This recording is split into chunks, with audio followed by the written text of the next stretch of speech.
happened. Tottenham have finally found a manager. But yeah, anyway, we're going to be talking about Euros. That's the main subject here. But they've finally done it after a very long wait. So many different names. But let's hit the intro and talk all about England. That's what we're here to talk about. It's coming home.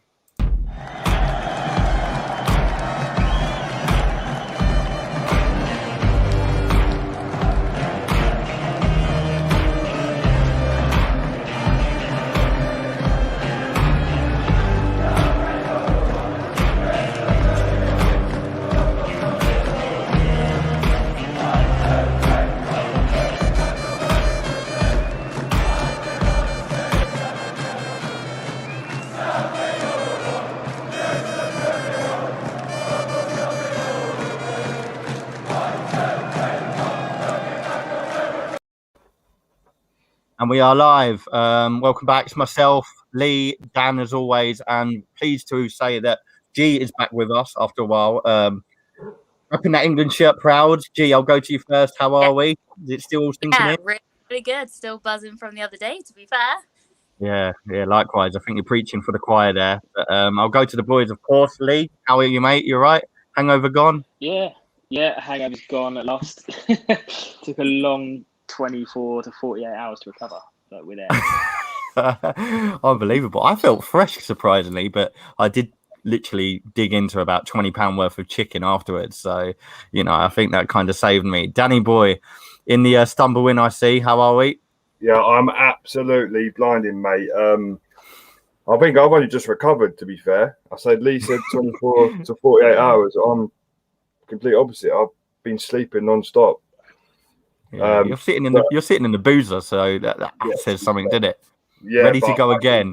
Finally beaten Germany in a major tournament. Oh my god. We'll go into it. But yeah, lots more to talk about as well. So many shockers across the week. Wales out, Netherlands out, Portugal out.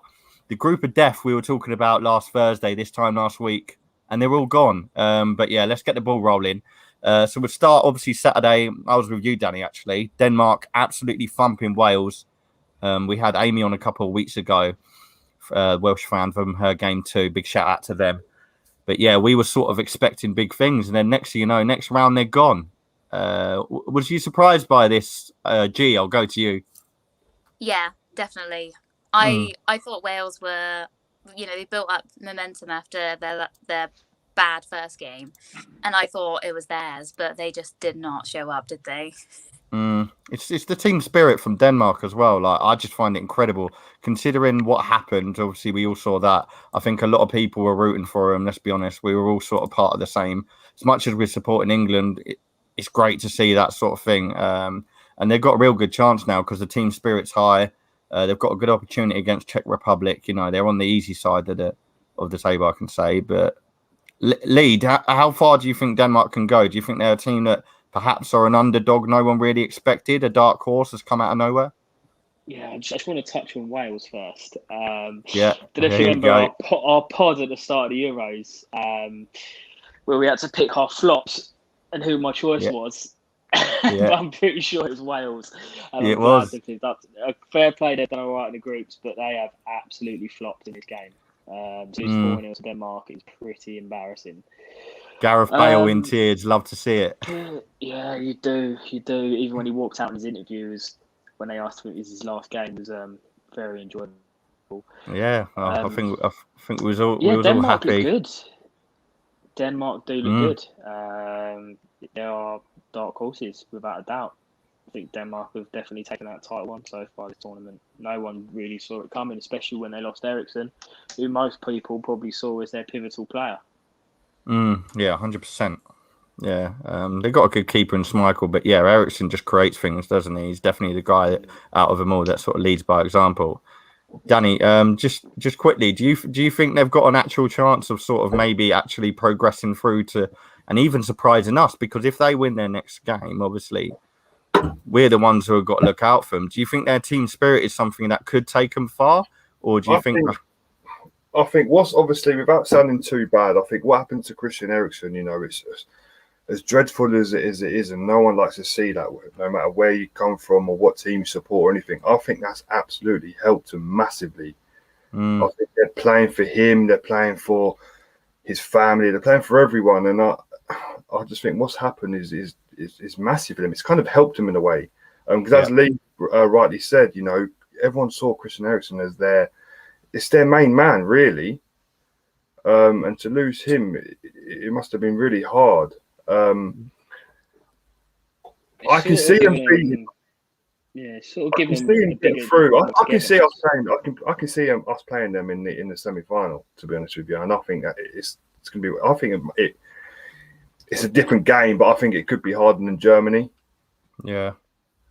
But yeah, fair play to them. That, you know, they deserve. They seem to love a goal as well. Like they've scored 4 goals in their last 2 or 3 games. I think. Like they hammered Russia, and then they've just gone and completely demolished Wales. Just. The spirit's high, and they're getting the goals in without their creative player, so fair play to them. I wouldn't be able to name any players other than Eriksen in their side, but yeah, I agree. I think they could be a tougher game. I think Czech Republic have got it coming. Obviously, Italy just squeezed past Austria as well. I don't really understand Italy, because sometimes they're on the ball, and then the next thing you know, they're a bit flat. Lee, what do you make? What do you make of Italy? Obviously, there's them and Belgium left, which you would look at and say are the favourable team to hit it. Everyone's saying out of those 2, you know, one of them would be in the final.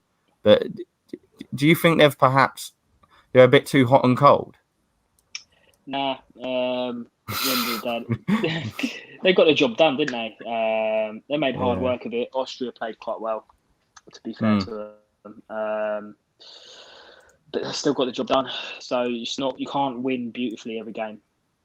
At the end of the day, they've got. You just got to win, haven't you? You haven't got to play brilliant football. You haven't got to play brilliant football. You just got to win the game. You see a lot of pundits say the defences are going to win you this tournament. And Italy and England have probably got the best defences in the tournament so far. And it's very true. They're going far. They're going through without any trouble, really. Gee, I want to ask you, because obviously you're an Arsenal fan like myself, just very quickly. I don't want to talk about transfers on this, but what have you made of Locatelli throughout the Euros so far? So much going on with him. Different gravy, really, isn't he? Yeah, he's like the powerhouse in their midfield. Yeah. I think the 3rd group game, he didn't start. I think Verratti started instead. And he was missing. You could just tell they missed that strong guy who was chasing everything down. I think he looks quite impressive, and he also scores, which is a bonus. yeah, that's very true. He's got something in the defensive side and also attacking, but the game sort of got. What was that, so mate? So you got to throw some respect on Jorginho's name as well. He's having a cracking tournament. Yeah, considering what he does for Chelsea as well, I think he is a bit maybe fans mislead him, because I'm not gonna lie, I throw him under the bus a lot of the time. Obviously, we saw what happened against Arsenal this season, but he does do well for the country. And Xhaka is another example of someone that perhaps performs more for their country than their club. We'll obviously touch on that in a minute. But yeah, Saturday was a start to what was going to go on, really, because the Wales was a shocker. Austria didn't do too badly. I mean, 2-1's not a bad result against Italy. They're a bit of a tough nut to crack. And then we saw Portugal go out, which was insane. Gee, what did you make of that? Obviously, they come through a tough group, Germany being one of them in it. And then I suppose you would have expected Ronaldo, because he's on his last legs, really, isn't he? He's coming to the end of his career. Portugal were looking good. You got Renato Sanchez and stuff like that. But where do you think it all went wrong for them in getting knocked out? Because I mean, I was baffled. Yeah, I mean, I just think there's too many superstars in one team, and they just don't work together. Yeah, that's not a bad shot. You got like Fernandes and whatever, and Ronaldo. They didn't really do a lot in that game. The only decent player for them was Renato Sanchez, and then you rely on one guy to keep you going. I wouldn't expect it to be him either. Like, I never thought he would be the sort of player to be out there showing off and standing out, because he's around such talent, like you've just said. But Yeah, he's brilliant. The fact that he was at Swansea just a few years ago is kind of baffling to me. I think he'll be back in the Premier League though after this Euros. Is what he needs. I think obviously he's done well in the French league, but talent like that, you've got to be up there shining. Mm-hmm. Even though they've just won the league over in, I think they all just won the league, but he's too much of a talent to be around there because the French league, there's only so far you can go. And the way I see it, if you're playing like that and he continues to do it, Premier League's where it is. But yeah, Ronaldo, he's still top scorer. He's still Golden Boot. I mean, that might go away, obviously, because there's Schick, who we're going to talk about in a minute, who perhaps could get there. He's on 4 goals. But I don't know. I'm glad Portugal are out because, obviously, that's just a tough team to look out for. And, but then again, results like these are why you can't predict anything. Every team's tough. Every team is tough. Yeah. Let's go on to the absolute amazing day of Monday, because I think this was, 14 goals in 2 games. For me, you're never going to get, I don't think we'll get football like that again, especially not in this competition, but I'll be very surprised. Croatia, Spain was obviously the first one. Where'd you start though? Yeah. This is what, like, Croatia was so unlucky. I felt so sorry for them because they're not a bad team. Like, you look at Modric, obviously he's old, he's up there in his late 30s. They haven't got really anyone else that they can back, which is a young sort of star. But I think with Spain, I'll obviously get your points in a minute. I think attacking, they're just very good, but defensively they're poor. Like, I feel like if they, I don't think they will, but if they go all the way and it's them that we're playing, I'd be quite up for it, because at the back, I feel like they're just always sloppy. They seem to score and then make a complete shambles of it the other end. But where do you think sort of Spain? Obviously, they had a pretty comfortable lead, and then it just went back and forth. I'll go to you, Dan, first. And what do you think happened with that game? Because obviously it was sort of 3-1, 3-0, and then all of a sudden they left it to the last minute. And I think they were lucky. I don't know about you. I think you got to start with this game. Start. Honestly, because it's hard to, like, yeah. You got to start with the one. I just think it was one of them just mental, unbelievable for a neutral. Unbelievable. I actually don't know where to start or what to say. To be honest, it's crazy. Where do you start? Yeah, where do you finish? Gee, help me out. Where should we start? That own goal was the first bit that got me. I mean, keepers had an absolute shock with that. That back passed me off. We've seen that happen a lot, haven't we? Like, I've seen that happen quite a fair few times this season. Yeah, this keepers seem like just this tournament. To be honest, it seems like they're struggling with controlling the ball. Some of them. The only one who's looked really good with the ball at his feet is Pickford. Like Danny said, I missed most of the first half of that game because I was at work. I got home just as the second half started, and I had to work from home for the second half. But I can guarantee I did no work for that second half onwards. I was just glued to the football. So hopefully no one from work's watching this. But yeah, Ferran Torres looked unbelievable as well, didn't he? I've got to mention him. He looks unbelievable. Players from Spain went from starting the game terribly to finishing really well. Like the goalkeeper made that mistake and he ended up making a fantastic save. That's a good point, Lee. Yeah. He waited from 0 to hero. Morata, absolute donkey for most of the game, most of the tournament, ended up scoring an absolute banger. It's mental. Pedri looks really good. Looks like some talent. I find it mad how Thiago still can't get in any field. Yeah, and Croatia. I find that a bit brave. They gave it their all. That's a brave decision, though, isn't it? Leaving Thiago out, because you look at Liverpool, hands down. If he's fit, he's in your team all season. And Liverpool are no doubt one of the best teams in England. And you see him sitting on the bench. I just don't think he's the Thiago he was, really, to be honest with you. Jesus, it's a bit of a call. I don't. I don't know. He ain't played, is he? Yeah, I was just going to say, how could you be how could you not be what you I'm was talking before? like a prime Thiago, like a few years ago, like unbelievable. Yeah, But true. I suppose what they're playing, Busquets, Pedri, and Koke are looking all right. To be fair, like Pedri looks a real talent. Busquets, I'd find amazing, to be honest, watching the game. Like Croatia's pressing game was like straight on him, and he's just doing pivots in the middle of the park around him. He's so casual. He's still got it. Underrated player he is.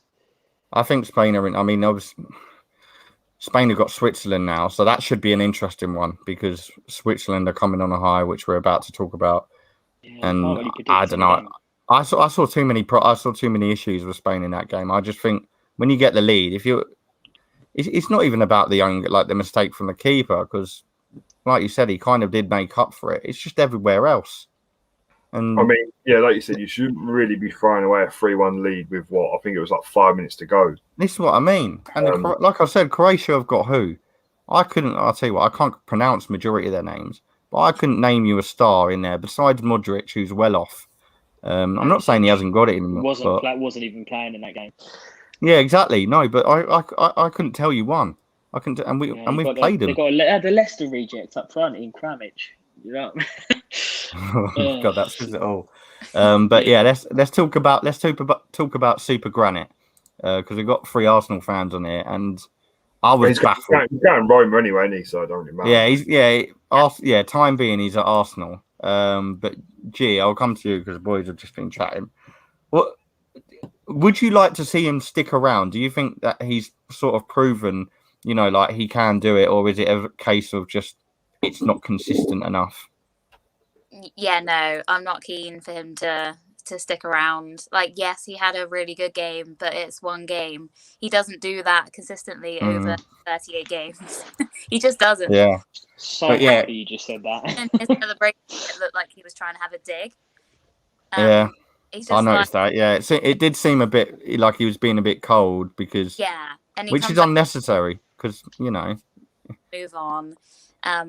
If he goes on to be solid at Roma, then so be it. But for us, he's got mistakes in him. He loses his head. He's fallen out with the fans, and one game doesn't make him a cracking player.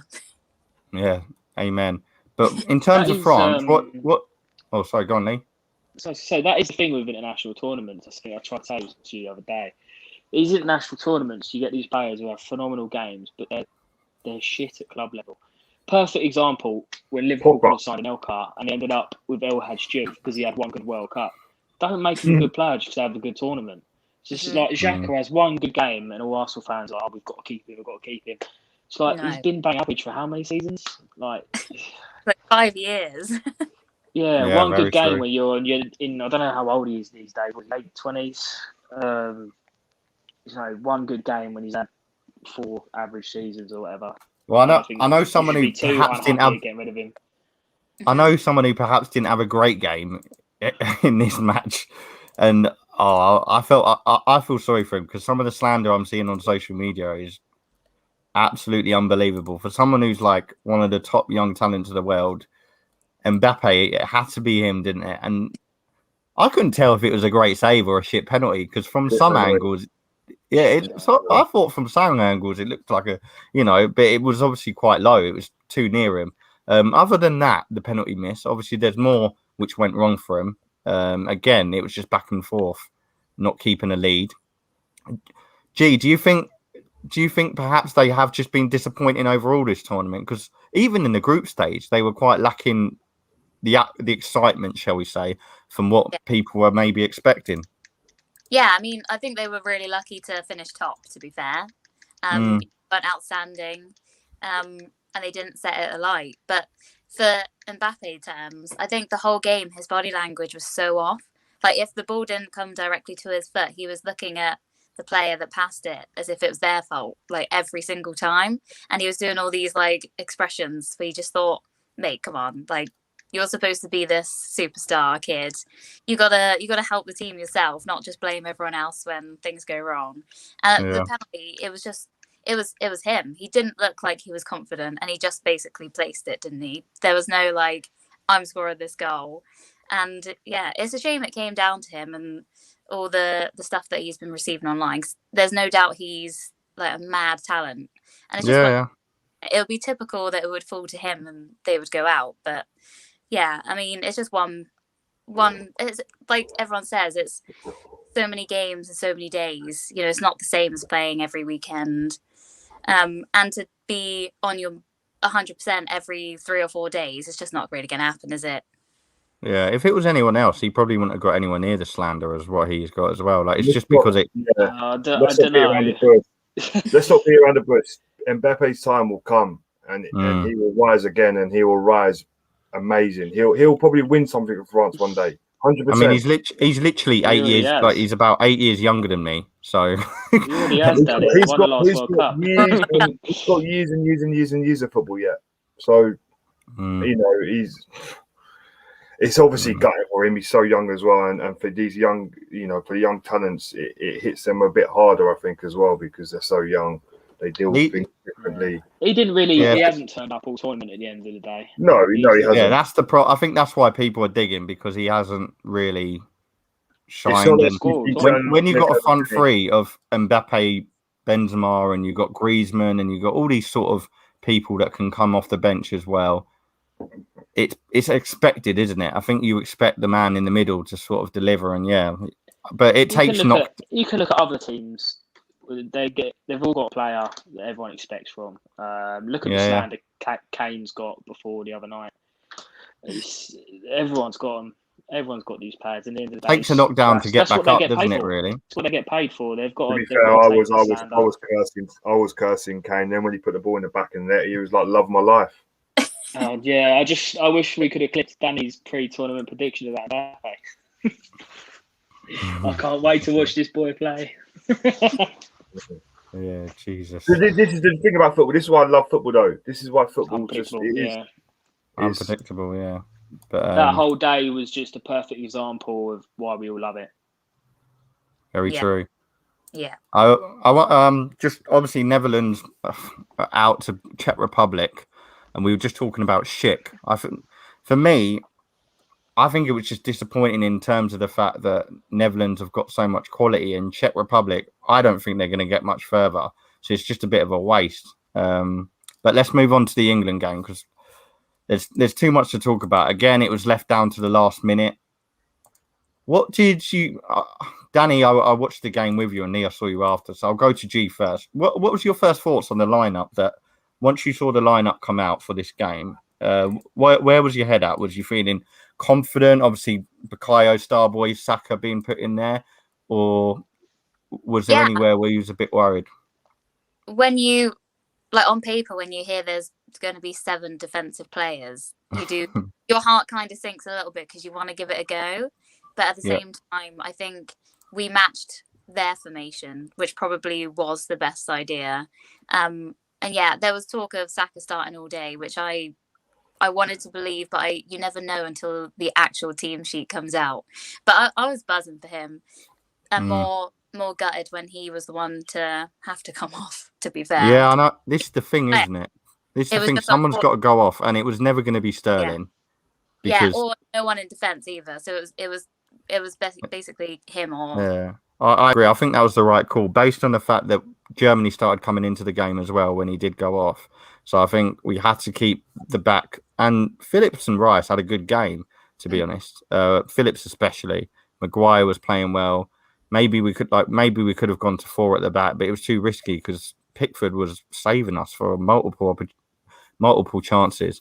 Lee, what was your thoughts on the lineup, mate? In terms of, obviously, the front three is the main thing, isn't it? Because I think at the back, you can kind of guess who's majority of who's going to play in terms of CDM and centre-backs, especially centre-backs. But what was your thoughts on it when it first came out? Yeah, do you know what? Whatever lineup Southgate picks these days, I back it every time. I think people took too much fault in it. My only worry was Kyle Walker being in the back three.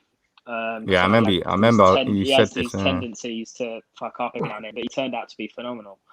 The more I watch Trippier, the more I like him. He just seems to be so reliable there. And I love the little slides he puts in every now and then, a little bit of passion, love that. Luke Shaw justified it. You know, the second goal was all down to him, in my opinion. He won the ball back and spread it out to Grealish, whoever, to put that cross in. Yeah. I'm a little bit disappointed with Declan Rice. I don't understand the hype around his performances. You know, everyone's saying how far he's ran just because he's pulled up a cramp. That doesn't make you a good player. I'd like to see him pass the ball forward a bit more. Phillips, I thought he was very good. He's fully justifying his selection, and I love the way he leaves a bit on the players when he goes in for a challenge as well. Proper English midfielder. Who had some of his passes. Good, you can see why he's got the nickname Yorkshire Bello. And yeah, it's good. I'm glad he stuck with Saka as well because he came in for that game, got man of the match. I think if you do that, you stay in the team. 100%. And Sterling's obviously the biggest offer we got. So yeah, I was quite content with it. My only worry was Walker at the start, and he turned out to be good. Yeah, I mean, Sterling had not shocking, but perhaps a more disappointing season at City than what he has the last few. So no one expected this. No one expected him to be the guy that's sort of the driving force of the team anyway. I mean, he's scored 3 and 4 now. Obviously, Kane finally got off the mark, which we'll touch on in a minute. But Dan, how do you think this has sort of happened for him? Because he's been on low confidence, let's be honest. Not many people wanted to see him start because you got the young lights of Saka, Grealish. I'm trying to think who else. Sancho, who's not even getting in the team. Like we've seen 5 minutes of him. Do you think that's maybe perhaps giving him a bit of a knock and to say like, look, you've got to come on and perform and it might even be a shop window really because City aren't playing him as much as what he can be. Put some respect on the guy's name. Yes, I completely agree. Yeah, I think he gets too much slack, but I backed him from day one. To be honest with you, I think he's one of the senior England players. He's always going to start. He's a very intelligent player. Yeah. First half of the season, even in club form, first half of the season, he's very good. He's very good. Yeah. Even the last couple of seasons before that, he's been really good. Just need to put a bit more. He's been in the England team a long time now. And especially leading the lead up. That's where the goal is. In the lead up, the last sort of the England games in the lead up to the tournament, not like the 2 warm up friendlies just before it, but like months and months ago, he's been one of the best players in most games. So he's always going to start. He's one of our most important players. I think we just love to see young players come through. Sometimes he's a weird player, Sterling. Everyone just seems to hate him for no reason. Yeah, I mean, going back to the starting lineup, then, like I said before, Southgate knows his players pretty much inside out now. He trains with them. He sees them train. He knows what shape they're in before the games. He knows if these players are all right to start. He knows, I was quite happy. Like Lee said, I'd back the starting lineup all day long. Whatever Southgate chooses, he's done it for a reason. He's not going to do it for us to lose or do it. Whatever he picks, he's going to get people saying, "Oh, that's not good enough," or if he picks the right team, he's still going to get slander for it. So you just got to back it, and so far he's proved us right. We haven't even conceded a goal. I mean, and then while I'm on that subject, Pickford has been unreal. Yeah, absolutely. Pickford and Maguire and Stones as well. I thought they're phenomenal the other night. I think we got lucky. We got lucky with Thomas Muller. We did. My heart was in my heart was down there somewhere. Yeah, and that was Sterling's fault, wasn't it? He gave the ball to him. He played him in. He's been unreal. He's honestly his distribution, his touches, his saves. I've been watching him, especially like he's always talking. He's always shouting at defenders. He's unreal. It's weird as well, isn't it? Because Everton threw him under the bus. Yeah. Everton signed a keeper, like basically saying, "Look, you start improving, or this guy's coming in." I think they got him on loan from Roma or something, and then look at what he can do for his country. And like you say, we could go the whole way without conceding. I think I'll tell you what, if that happens, it comes home and we don't even concede. Give Pickford the Ballon d'Or. I can see proper riots. I can see them anyway. But G, what do you make of Pickford? Would you have him over Leno? I mean, for England, he always steps Consistent. up, Yeah. and you don't see that consistently with Everton. But you can't fault him for us. And I like more than what the saves he's doing. It's the way that when things aren't going right or we have a shot against us, the first thing he does is get up and screams at everyone in front of him. You know, to wake them up and tell them like this is not good enough. Like get your act together. I would rather have him as captain. To be fair, when you see that happening, I just think he's just top class for England. Makes more sense as well, doesn't it? The shirt for me. Yeah, no, I think that's what a goalkeeper should do. It reminds me of the old like Peter Schmeichel back in the day. He used to love doing that, didn't he? But yeah, they're the ones that can see everything. You know, they're the ones that can see behind you and stuff like that. Yeah. It's kind of like a shout, like that ain't happening again kind of thing. Yeah. I don't want to shout at you again, but they have the best view out of everyone when it comes to defence. Yeah. Keepers have to be loud and organised in the defence. And I think he's doing a brilliant job at everything. So fair play to him. Unreal. Like I said, I find it weird. He's like the opposite of a typical English player when it comes to playing for your country. The amount of times we've slandered players for not producing their club form with country. He's the opposite. He's shit at club form. It's like world class for England. It's like it just don't make sense to me.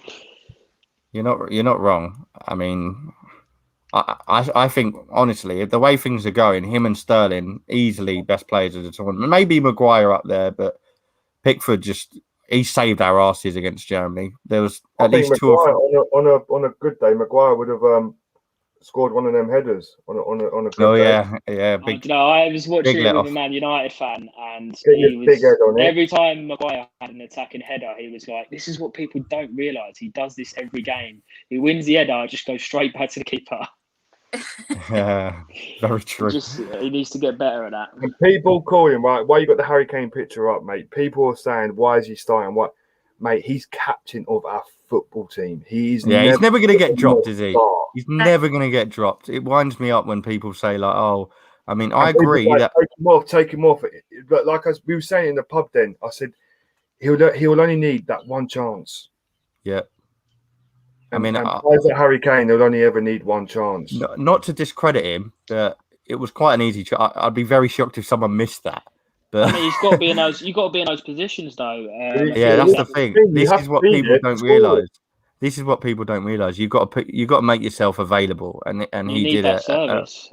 But this was Nick Grealish. Grealish came on and gave him the service to get that goal. So it's like that Mourinho comment the other day. I think Lee's gone. Oh. He's gone. Right, G, coming to you. Do you think this is the start of what means to go on now for Kane? Do you think it's just something that he needed to sort of lift himself? Only a few games left. Yeah, probably. You would hope that now he's got it and he's got the feeling back of scoring in front of everyone, that he wants that again. And, you know, I think sometimes he was just coming back a bit too far, and then he wasn't in the positions when we were creating the chances. He was way too far back. And now he's maybe thought about it or watched and understood that, actually, I don't need to do that. I've got the players behind me, so I can be in the positions that I'm used to being in.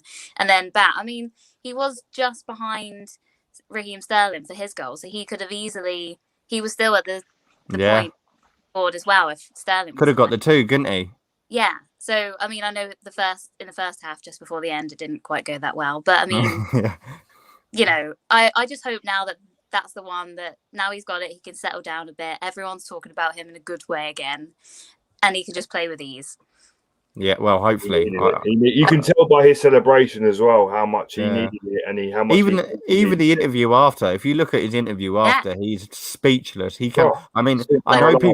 I know people say he can't talk anyway, but he was literally absolutely speechless, and I loved seeing it. That's what you want. That's what you want the players to feel. Oh, when he got caught up in Sweet Caroline. Oh, yeah, and he just stood there listening, and it was absolutely unbelievable. But I agree. Right as well by the stadium and stuff. I know. I don't know if you're going to touch on it then, but obviously we're in Rome.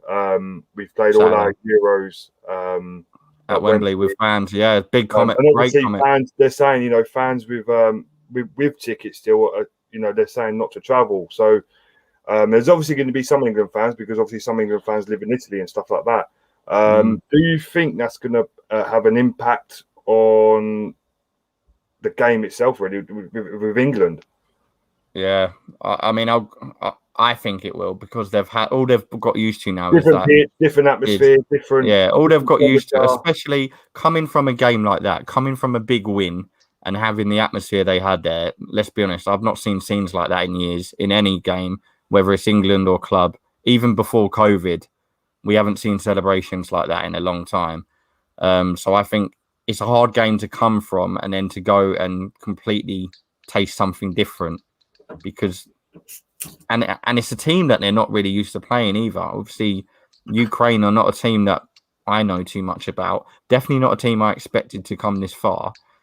So yeah, I think it definitely will be. What about you, G? Do you think that'll take an effect? Obviously, there'll be less fans. Well, a much less amount of fans. Yeah, I mean, possibly. I think when we started our game the other day, we looked a bit shaky, and I think the occasion of how many people were there probably put them off slightly, but then they grew into it.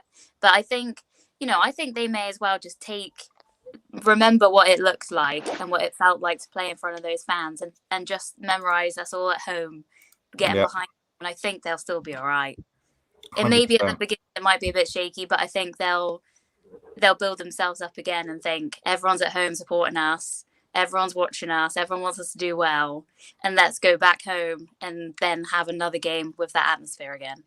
Yeah, it's like Kane said as well. I know I said every game, every game's going to be a hard game, but on paper we should be battering Ukraine. Yeah, it's like Kane said, we go again, nothing's done yet. Like, this is quarterfinals. Yeah. We're expected to get quarterfinals. It's the semis and the final where you've got to start looking and thinking, right, this could actually happen. Because we've all had, look what happened with Iceland. And then 3 years ago, we thought it was coming home. We got knocked out by bloody Croatia. So the way I see it, fans or no fans, they know what pressure's on what weight is on their shoulders now. And I pray to God we somehow just keep delivering and scoring. We need a goal in the first half. I hate leaving it to the end, because we just make it difficult for ourselves.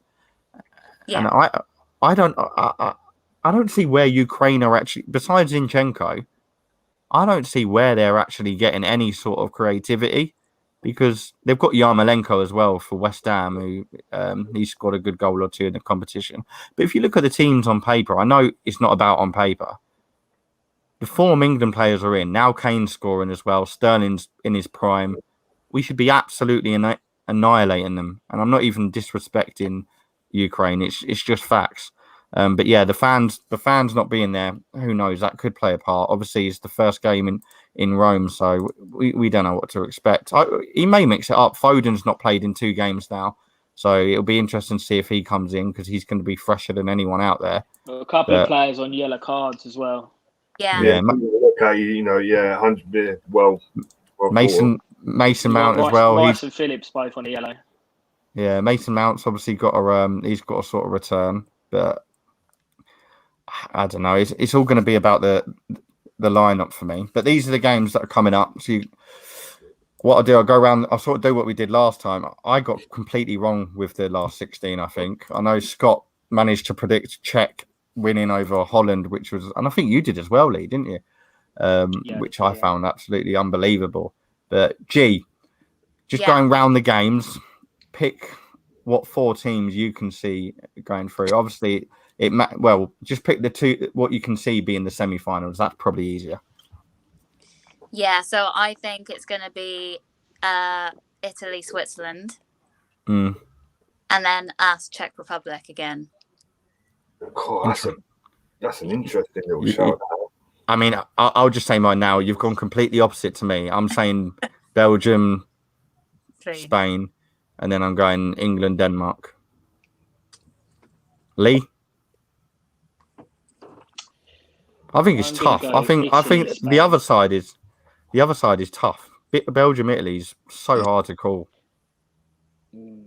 I've backed Italy since the start of the tournament, so I'm going to go Italy, Spain. I think Belgium are one of those teams that can just have those days where they don't turn up. So yeah, I'm going to back Italy there. Spain, England, of course, because he's going to come home. The last one's so tricky. I'm going to go with Denmark. England, Denmark, semi. Yeah, Denmark just keep scoring, don't they? If they're on the scoring form that they have been, then I can't see anyone beating them. Danny? You've given me too long. I've changed my mind 4 times before you even got to me. It's only 8 teams. I'm going to go Belgium, Switzerland, England, Denmark. Ooh. Belgium, Switzerland. Oh, I'll tell you what, that would be an interesting one. Switzerland could do it. Like I said, Spain are hot and cold, but I think Belgium are really dark. Like they're not even a dark horse because I think on paper they're in the top 3 teams in the world, which needs to be updated, by the way, because I've seen the list of it and I just think a lot of that isn't accurate. No one pays attention to that anyway.